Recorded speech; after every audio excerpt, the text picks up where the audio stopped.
କିନ୍ତୁ ତମ ପ୍ରାରବ୍ଧରେ ଯାହା ଅଛି ସେଇଟା ସହଜେ କଟିଯିବ ନାହିଁ, ତମକୁ ଭୋଗ କରିବାକୁ ହିଁ ପଡ଼ିବ।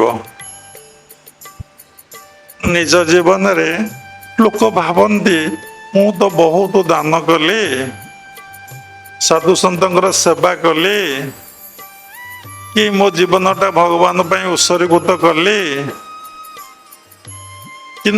କି ସାଧନା କଲି, କି ଲୋକଙ୍କୁ ଏତେ ଦାନ ଖାଇବା ପିଇବାକୁ ଦେଲି, କାହିଁ ମୋତେ ଏତେ ଦୁଃଖ କି କାହିଁ ଏତେ କଷ୍ଟ ଯନ୍ତ୍ରଣା ମିଳୁଛି?